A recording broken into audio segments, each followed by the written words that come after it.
अस्सलाम वालेकुम दोस्तों, इन छठवें मौज़म फ़ख्र में खुशामदीद। पाकिस्तान तहरीक इंसाफ के अंदर भी मीर जाफर निकल आए हैं और इस बात का इंकशाफ किया गया है कि जनाब साडी पार्टी के विच भी अंदर मीर जाफर हैं। खाली इधर उधर हर वक्त मीर जाफर का जो अब दूसरों को जिक्र करते हैं, कम अज़ कम इस बात पर भी नज़र दौड़ानी चाहिए। और ख़ुद पाकिस्तान के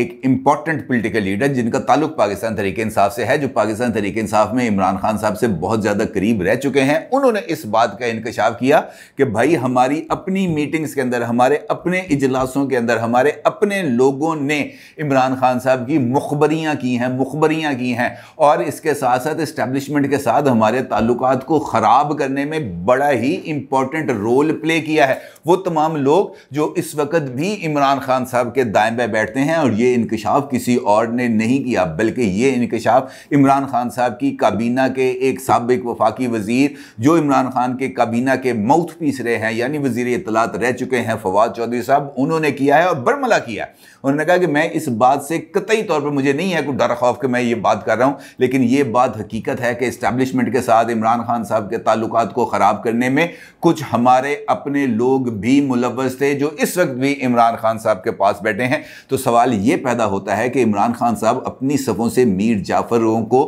कब हटाएंगे, उनके खिलाफ कब एक्शन लेंगे। और वो मीर जाफर मुमकिन तौर पर, नाम नहीं लिया फवाद चौधरी साहब ने, लेकिन वो मुमकिन तौर पर वो मीर जाफर कौन हो सकते हैं, इस सारी सूरत हाल पर आपके साथ बात करूंगा, कुछ इशारे भी आपकी खिदमत में पेश करूंगा। लेकिन उससे पहले बात करते हैं आज जो पॉलिटिकल रन पड़ने वाला है, जो सियासी रस्साकशी होने वाली है, जो सियासी हंगामा मचने वाला है लाहौर और इस्लामाबाद में, इसके ऊपर। क्योंकि आज इमरान खान साहब ने परेड ग्राउंड के अंदर जलसा आम से खिताब करना है और उसके लिए उन्होंने एक वीडियो बयान भी जारी कर रखा है, जिसके अंदर उन्होंने लोगों से कहा है कि जनाब आपने जौक दर जौक आना है, क्योंकि आप तमाम लोग इस वक्त महंगाई से के हाथों बुरे तरीके से पिस चुके हैं। हुकूमत की पॉलिसियों ने आपका जीना मुहाल कर दिया है, आपका जीना दोबर कर दिया है। आप ना अब सवारियों पर दफ्तर जा सकते हैं और ना ही घर में पंखे चलाकर गर्मी से अपने आप को महफूज रख सकते हैं। लेकिन इस सब के बावजूद भी अगर आप लोग घरों से ना निकले तो ये ऑपरेशन रिजीम चेंज जो है ये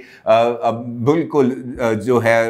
लोया तोड़ हो जाएगा, पक्का हो जाएगा, ये हटेगा नहीं फिर। और अगर आपने इस वक्त ऑपरेशन रिजीम चेंज को चैलेंज करना है तो फिर तानु पैन करो निकलना पैना है, फिर आपको अल्लाहू चौक भी आना पड़ना है, फिर आपको गुलबर्ग भी जाना पड़ना है और लाहौर के उन तमाम चारों सूबाई हलकों में जाना पड़ना है जहां पर इमरान खान साहब की इस तकरीर को बड़ी बड़ी स्क्रीनों पर दिखाने का बंदोबस्त किया जा रहा है। और ये सब कुछ उस वक्त हो रहा है जब कल मरियम नवाज साहिबा भी लाहौर की सड़कों पर होंगी और उन्होंने भी कल एक जो हलका है लाहौर का, वहां पर जाना है और वहां पर जाकर वर्कर्स कन्वेंशन से खिताब करना है और कारकुनों से मुलाकातें करनी हैं और जो वहाँ पर इंतखाबी सूरत हाल है उसका जायज़ा लेना है। क्योंकि कल, परसों और तरसों, यानी हफ्ता, इतवार और पीर, ये जो 3 दिन हैं, इन 3 दिन के अंदर मरियम नवाज साहिबा जो है वो लाहौर के इन चारों सूबाई हलकों के अंदर जो दौरे है वो भी करेंगी और हमजा शहबाज साहब की इंतखाबी मुहिम भी चलाएंगी। क्योंकि अब ये मामला जो है ना, ये लाइफ एंड डेथ की सिचुएशन बन चुकी है दोनों पार्टीज़ के लिए। और उसकी वजूहात मैंने आपको कल रात जो मैंने एक लाइव वीडियो की थी उसके अंदर मैंने आपको बताया था कि इमरान खान साहब को एक नए बयानिए की तलाश है। वो ये चाहते हैं कि हम इलेक्शन जीतें या इलेक्शन हारें, हमें अपने लिए कोई पॉलिटिकल ग्राउंड मिलेगी। बल्कि मैं तो ये कहता हूं कि खुद इमरान खान साहब ने अपने पार्टी के उम्मीदवारों की जीत के रास्ते में एक बहुत बड़ी रुकावट खड़ी कर दी है। कल उन्होंने अरशद शरीफ साहब को भी इंटरव्यू दिया और उसके साथ साथ उन्होंने वो इस्लामाबाद के अंदर एक सेमिनार से भी खिताब किया था और उस सेमिनार से खिताब करते हुए इमरान खान साहब ने वाज़ेह तौर पर इस बात का इज़हार किया था और अरशद शरीफ के साथ इंटरव्यू में भी इस बात का इज़हार किया था कि उनके पार्टी के लोगों के ऊपर दबाव डाला जा रहा है कि वो इमरान खान साहब के साथ अपनी वफादारियों को तब्दील कर दें। उन्होंने कहा कि उम्मीदवारों को भी फ़ोन किए हैं, उम्मीदवारों से भी कहा गया कि आप टिकटें वापस कर दें। और हमारा एक साबिक वफाकी वजीर है, उसको तो एक वीडियो भी दिखाई गई है। इमरान खान साहब ने इंकशाफ किया कि उसको एक वीडियो भी दिखाई गई है। और आपको पता है फिर अगर किसी को ब्लैकमेल करने के लिए कोई वीडियो दिखाई जाए तो वो वीडियो किस तरह की हो सकती है, या तो फाइनेंशियल करप्शन के हवाले से हो सकती है या मॉरल करप्शन के हवाले से हो सकती है। और अगर ये वीडियो दिखाई गई बकौल इमरान खान साहब के, वो डीप फेक टेक्नोलॉजी की बेस पर वो वीडियो तैयार की गई है, लेकिन उनके साथियों ने अभी तक उनका साथ नहीं छोड़ा, लेकिन उन्होंने ये इंकशाफ कर दिया कि जनाब उन पर दबाव आ रहा है। अब अगर इस सूरत में इमरान खान साहब ये जो इंतखाबी मैदान है इसमें शिकस्त खा जाएंगे तो फिर उनका टारगेट कौन होगा? उनका टारगेट मैं तो नहीं होऊंगा, आप तो नहीं होंगे, उनका टारगेट शहबाज शरीफ तो नहीं होगा, उनका टारगेट हमजा शहबाज तो नहीं होगा। उनका टारगेट यकीनी तौर पर वो तमाम लोग होंगे जो बकौल इमरान खान साहब के टेलीफोन कर रहे हैं उनको उम्मीदवारों को और ये कह रहे हैं कि आपने जनाब इमरान खान की पार्टी को छोड़ दें, और उनको वीडियोस दिखा रहे हैं। यानी कोई ना कोई घपला किया जा रहा है इमरान खान साहब के बकौल। और इमरान खान साहब की शिकस्त की सूरत में ये जो घपला है, ये जो दबाव है, ये जो टेलीफोन कॉल्स हैं, इमरान खान साहब अब इसी तरफ ही इशारा करेंगे और इसी मामले को लेकर आगे बढ़ेंगे। अभी तो वो सिर्फ न्यूट्रल्स कह रहे हैं, लेकिन ये बात पाकिस्तान तहरीके इंसाफ और इमरान खान साहब के करीबी लोग इस बात का अब बरमला इजहार कर रहे हैं कि अगली मर्तबा इमरान खान साहब जब भी कोई बात करेंगे और ख़ास तौर पर इलेक्शंस के दिनों के अंदर जब वो मुख्तलिफ जगहों पर जलसों से खिताब करेंगे तो वहाँ पर उहदों का नाम भी लेंगे और शख्सियात का नाम भी लेंगे और उसके नतीजे में वो एक दबाव बढ़ाने की कोशिश करेंगे। लेकिन वो दबाव किस हद तक कामयाब होता है या नहीं, ये बात किसी को नहीं पता। इस सारी सूरत हाल के अंदर एक जानिब सुप्रीम कोर्ट का फैसला आ गया, अब 22 जुलाई को नए इलेक्शंस होंगे। इसी दौरान कल का तो सारा दिन इसी बहस में गुजरता रहा, हमजा शहबाज इलेक्शन होंगे नहीं होंगे, होंगे तो कब होंगे, परवेज़ इलाही साहब को वोट लेंगे नहीं लेंगे, इमरान खान ने परवेज़ इलाही की तजवीज़ को मुस्तरद कर दिया। इसी चीज़ों पर चलती रही और कल की जो दोनों वीडियोज़ मैंने की वो भी हमजा शहबाज साहब और ये सुप्रीम कोर्ट हाई कोर्ट के फैसलों के ऊपर ही बेस करती थी। लेकिन इस सारे चक्कर के अंदर एक खबर जो है वो मिस हो गई। मिस होने से मुराद ये है कि वो अंडर डिस्कशन नहीं आई और वो थी chief of army staff general Qamar Javed Bajwa साहब की जो है शहबाज शरीफ साहब से मुलाकात। क्योंकि माजी में जब भी ऐसी मुलाकातें होती थी तो फ़ौरन ट्वीटें शुरू हो जाती थी और ये कहना शुरू कर दिया जाता था कि देखें सेम पेज कैसा चल रहा है, सेम पेज बेहतरीन है, ये जो चीफ ऑफ आर्मी स्टाफ साहब हैं ये जिस कुर्सी पर बैठे हैं वो सोफ़ा है, कुर्सी है, टोपी पहनी हुई है, नहीं पहनी हुई, इस तरह की बहसों का आगाज़ हो जाता था। लेकिन कल की मुलाकात किसी हिसाब किताब शुमार में नहीं आई, किसी ने उसको नोटिस ही नहीं किया। अलबत्ता ये मुलाकात अपने अंदर बहुत ज़्यादा इंपॉर्टेंस रखती थी और ख़ासतौर पर पाकिस्तान के इस वक्त जो इकनॉमिक कंडीशंस हैं उसके तनाजुर में ये मुलाकात बहुत ज़्यादा इंपॉर्टेंट थी। क्योंकि ये मुलाकात वो करके आए थे एक जानिब सऊदी अरेबिया से और दूसरी जानिब कतर से, जहां पर इस वक्त पाकिस्तान का जो LNG वाला मामला है वो बहुत बुरे तरीके से फंसा हुआ है और LNG की वजह से इस वक्त बहुत ज़्यादा हमें जो क्राइसिस है वो नज़र आ रहा है, ख़ासतौर पर एनर्जी सेक्टर के अंदर। और इसी दौरान पेट्रोल की कीमतों में भी इजाफा हो गया। खैर ये जो मुलाकात थी इसमें जो चीफ ऑफ आर्मी स्टाफ है उन्होंने यकीनी तौर पर जो उसका एलामिया जारी किया गया, जो ट्वीट किया गया प्राइम मिनिस्टर ऑफिस से, उसमें ये कहा गया कि मुलाकात हुई, बड़े कॉर्डियल एटमॉस्फेयर के अंदर मुलाकात हुई, बड़े जो खुशगवार माहौल के अंदर तबादला ख्याल हुआ, जो इस वक्त नेशनल सिक्योरिटी के इशूज़ हैं इसके ऊपर बातचीत हुई और चीफ ऑफ आर्मी स्टाफ ने हुकूमत की कारकर्दगी पर इत्मीनान का इजहार किया। अब ये जो इत्मीनान का इजहार है ये यकीनी तौर पर जो सफ़ेद दुश्मना है उसके अंदर तो यकीनी तौर पर खलबली मचा देगा और सफ़ेद दुश्मना से फिर इस पर आवाज़ भी आती है और वो आवाज़ आती है कि जनाब ये जिस तरीके से महंगाई फैला दी गई है उसके बाद अब तो शहबाज शरीफ साहब से इस्तीफ़ा ले लेना चाहिए और अगली मुलाकात अगर कोई होगी तो उसके अंदर इस्तीफ़े का मुतालबा किया जाएगा। यानी PTI ने अब बाज़ाब्ता तौर पर शहबाज शरीफ साहब से इस्तीफ़े का मुतालबा भी कर दिया है और आर्मी चीफ से इस बात का मुतालबा किया कि जनाब ये जो सूरत हाल इस वक्त चल रही है, इस सूरत हाल पर आप हुकूमत की कारकर्दगी पर मुतमईन कैसे हो सकते हैं। और जिस तरीके से इस वक्त पावर आउटेज चल रहा है, जिस तरीके से इस वक्त फ्यूल प्राइसेस के अंदर इजाफा हो रहा है, इससे तो यकीनी तौर पर कोई दो राय नहीं है कि इस इजाफे ने और ख़ास तौर पर 2 महीने के अंदर 100 रुपए पर लीटर इजाफे ने लोगों का जीना मुहाल कर दिया। ख़ास तौर पर वो तमाम लोग जो जिनकी आमदनी बहुत ज़्यादा कम है उनके लिए तो अब ज़िंदा रहना ही एक बहुत बड़ा कमाल होगा। क्योंकि जिस तरीके से अब नेपरा ने 7 रुपये 90 पैसे per unit fuel adjustment charges की मंजूरी दी है पेट्रोल की कीमत में। मैंने आपको जिस तरह अर्ज़ किया कि 100 रुपये लीटर इजाफा हो चुका है, तो ये वो कंडीशंस हैं जहां पर लोगों के लिए अपनी रोज़मर्रा ज़िंदगी को गुजारना बड़ा मुश्किल है। आटा चीनी पूरा करना, घर का राशन पूरा करना बड़ा मुश्किल काम है और ये यकीनी तौर पर हुकूमत को इस बारे में गौर करना चाहिए। और इस सूरत हाल में जब खुद हुकूमती वज़ीर ख़जाना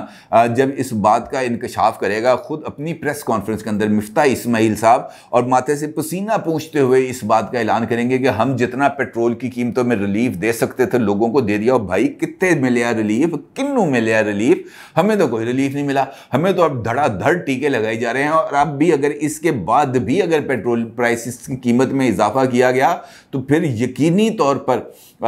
वो जो एक जिसे हम कहते हैं ना बंद सब्र का, वो टूट जाएगा। और खुदा ना खास्ता अगर इस मरतबा वो सब्र का बंद टूटा ना अवाम की तरफ से, तो फिर आप बेशक ये कहते रहें कि मुझे टीवी पर आकर इस बात का ऐलान नहीं करना चाहिए था कि हमें पेट्रोल की प्राइसेस को बढ़ाना चाहिए, या आप माथे से पसीना पूंछते हुए ये इस बात का इजहार करें कि जनाब हम जितना रिलीफ दे सकते थे हमने दे दिया। भाई वे कौन से ख्यालों में दुनिया में रहते हैं आप? वो आम आदमी का सोचें, ये 15-20 हज़ार रुपया तनख्वाह लेता है, सेठ किसी की तनख्वाह नहीं बढ़ाता। ये सरकारी मुलाजमीन है जिनकी तनख्वाहें बढ़ जाती हैं। ये जो छोटी छोटी दुकानों पर, थड़ों पर दुकान, ये जो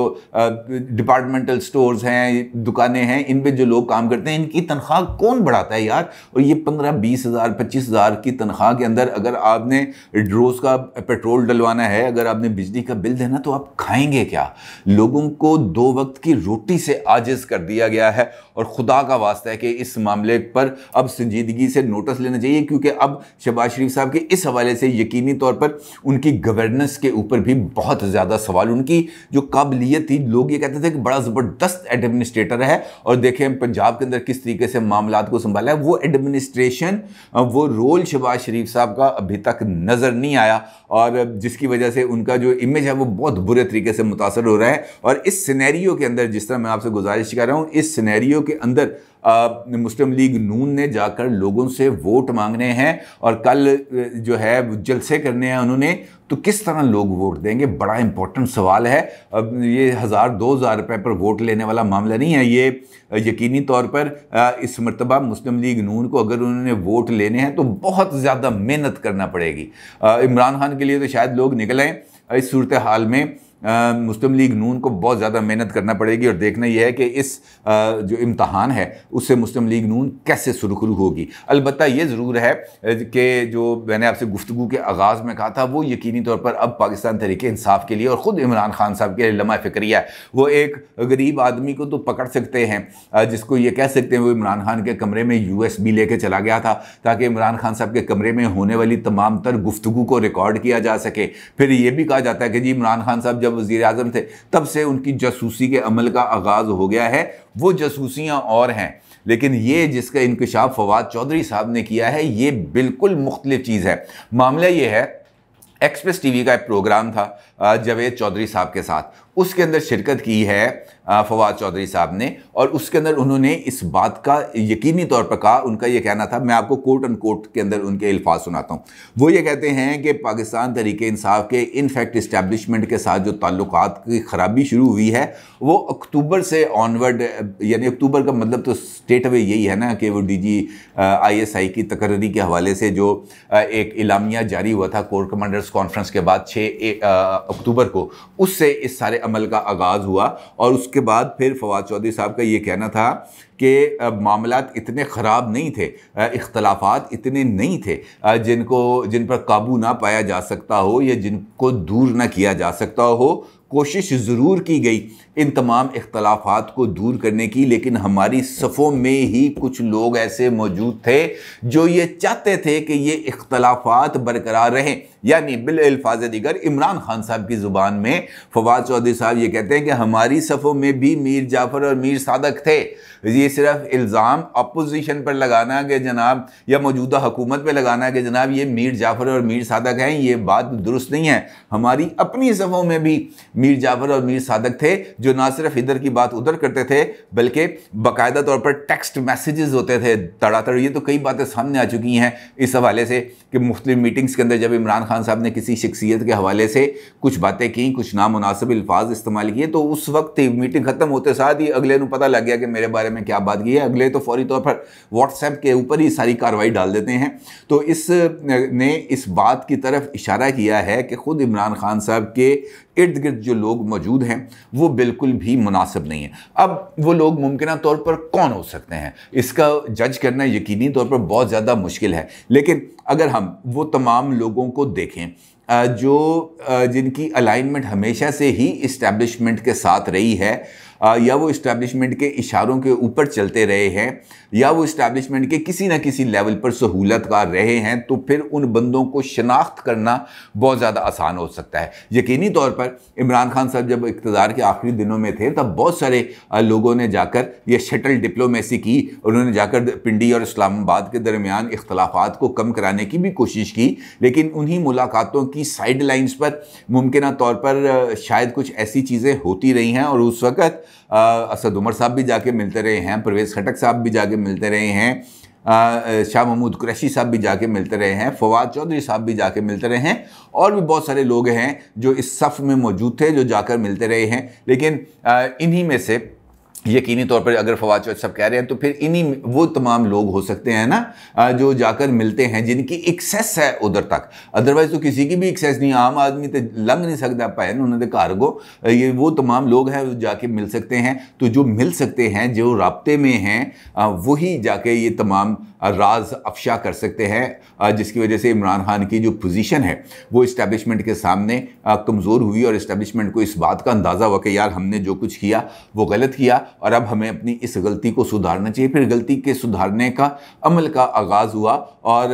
फिर देखा गया कि ये जो हुकूमत है इमरान खान साहब की, ये तब्दील हुई और नई हुकूमत आई। लेकिन ये हुकूमत के साथ अब जो माशी बहरान आया है, ये इनफैक्ट इस वक्त सबसे बड़ा अलमिया है। और इस सूरत हाल में अगर हमें माशी बहरान का भी सामना है, हमें अदालती बहरान का भी सामना है, हमें सियासी बहरान का भी सामना है, तो फिर हमें एक मरतबा बैठकर, सब लोगों को एक मरतबा बैठकर पाकिस्तान का और पाकिस्तान में बसने वाले मेरे और आप जैसे गरीब लोगों का भी सोचना चाहिए, इनके बारे में भी गौर करना चाहिए कि यार इनके लिए भी हमें कुछ करना चाहिए। हमें सिर्फ अपने इक़्तिदार, अपने इख्तियार